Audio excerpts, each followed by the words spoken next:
Today we are going to undercomplicate the myth that therapy is only for people with severe mental illness. Welcome to Undercomplicating Stuff, where we, two psychologists and coaches with over 40 years of combined experience, share our insights to help undercomplicate important topics.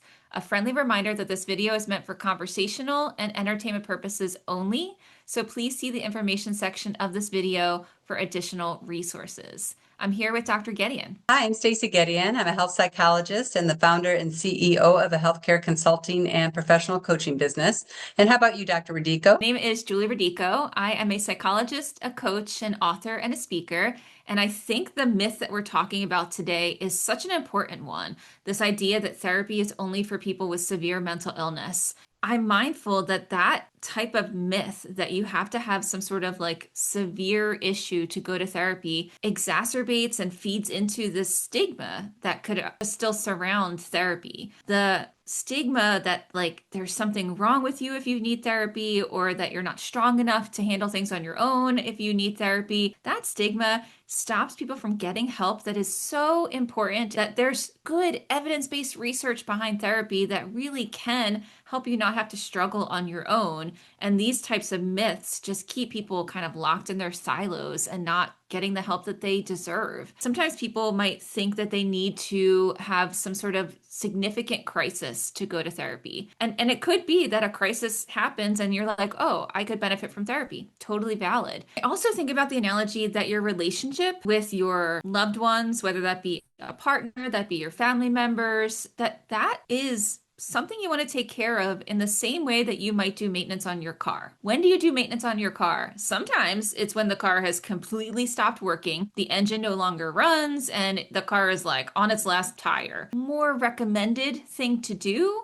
and how this is analogous to therapy and when you might want to consider going, is when things probably are running pretty okay, but you might need a tune-up, or you might want to do some preventative maintenance so that the car doesn't run out of oil, or your tires don't wear down to the point where they're like damaging the car because they're so not functioning in the way that they need to. The best time to do therapy is a time that makes sense for you, but it doesn't have to be when you're in a crisis. That is such an important point. And we hear that a lot, that people will just sort of buckle down and really try to get through something. And a crisis certainly is a time to seek therapy and support. And after the crisis has passed, that's actually a phenomenal time to start working on the things that created the crisis. So instead of only getting help when there's a big fire, you start to now get help for when there's smoldering embers or smoke off in the distance. And then that way it prevents it from blowing up into a crisis. So to your point about prevention and maintenance, along those lines, it's really helpful to get sort of to the deeper issues and the problems that maybe keep erupting into the crises. Another myth that I hear a lot that keeps people from participating in therapy or seeking it out is, well, but my issues aren't that bad. Yes, I have A, B, and C going on, but I know someone that has all of that plus, and they name maybe 5 other just horrible, horrendous things. And so they're feeling like, well, it's not that bad, or I don't have as bad as this person, and they're not going to therapy. There was a phrase I came across not too long ago, and it went something like this: just because someone else broke their leg doesn't mean your sprained ankle hurts any less.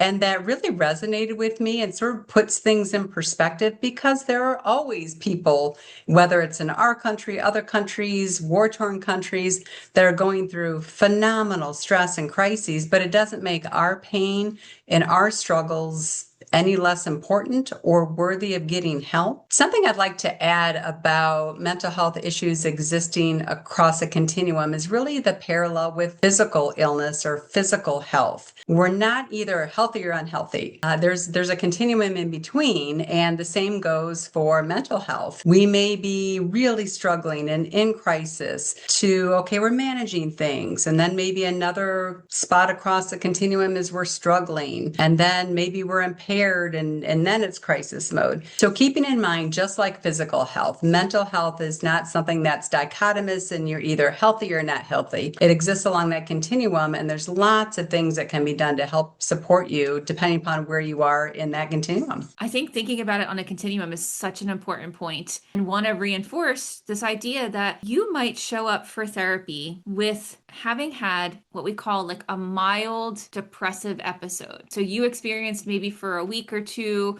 symptoms of depression, like maybe you had trouble sleeping, you lost your appetite, you felt down and depressed. And that is as valid as somebody who comes into therapy who has been struggling with symptoms of depression for 2 solid years and has just been at this low mood. And maybe they have times where they get really down and dark in their depression. And both of those things, they're related, but they're different on this, like maybe different ends of the continuum. They are both completely valid and reasons that you could go to therapy. There are evidence-based treatments that could help with both of those things. And they could include types of therapy, they can include medications, they can include social supports. There's research that we know that can help anybody on this continuum if you're dealing with depression symptoms, as our example here. And so therapy is great because the therapist that you will meet will assess where you are as an individual. What are the things that are going on in your life? So Stacey and I will often talk about approaching clients from a biopsychosocial model. So we will talk to our clients and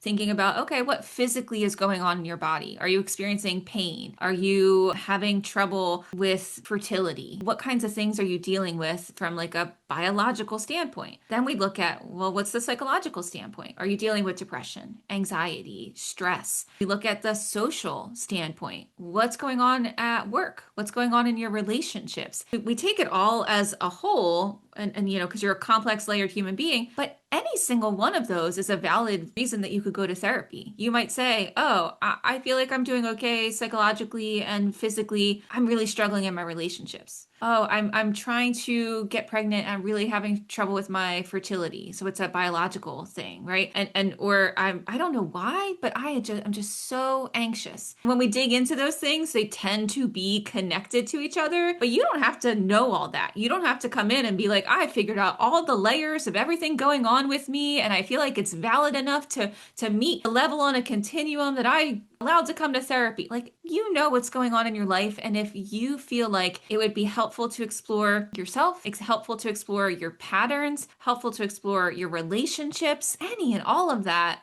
and more. Those are valid reasons to get help from a therapist, from any type of clinician that you feel like could really help and guide you through that exploration process. I like that you're addressing the fact that there are different reasons why people can come to therapy and all are worthy of getting help and support. And then us as therapists, we help determine based on evidence and the person's individual strategies that they already have, what they're wanting to learn. The modalities and the intensity and the duration of therapy vary depending upon your needs. And sometimes it's brief solution-focused therapy, and that's what is going to be most beneficial. For other folks, it might be family or couples therapy to really work on the family dynamic and unravel patterns and improve communication. It can also focus on longer-term trauma treatment for those folks that have experienced traumatic events and are needing help with that. And so the need of what you come in with really kind of determines the treatment, and your therapist along with you decides what is doable. What do you feel that you can tolerate at this point? For some people, trauma work is really scary, and so maybe it's starting with something else that feels doable, but it's always a negotiation and a conversation with your therapist. I've had folks say to me, well, I'm just scared. I don't want to talk about it yet. I'm not ready.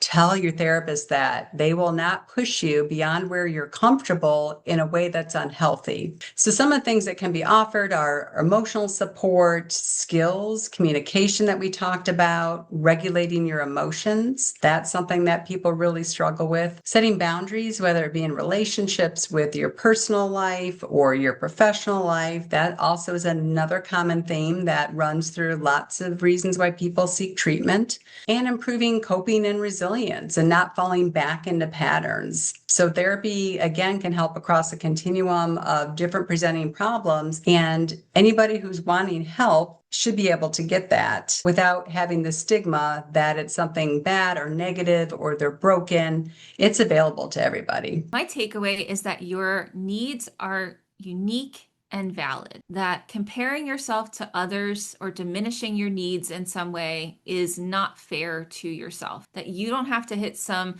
threshold or severity level of what you've gone through to be somebody who could benefit from or somebody who deserves the comfort, kindness, support, and just care that you get from therapy. Don't talk yourself out of something that could be really helpful because you don't think, for whatever reason that your mind is coming up with, that you are allowed to access it. My takeaway is related to yours, Julie. Instead of asking yourself, is this bad enough? Do I feel bad enough for therapy? Ask, would having structured support and guidance and somebody listening to me and new tools improve my quality of life? Or maybe if this continues for 6 months, would I want help? Do I still want to feel this way in 6 months? And those are some questions that you can ask yourself whether you want to pursue therapy. If this topic resonated with you, please share it with somebody that you care about. Also, please comment, like, and subscribe. You can message us on our YouTube, Facebook, or LinkedIn pages with suggestions of questions that you'd like us to discuss in future episodes.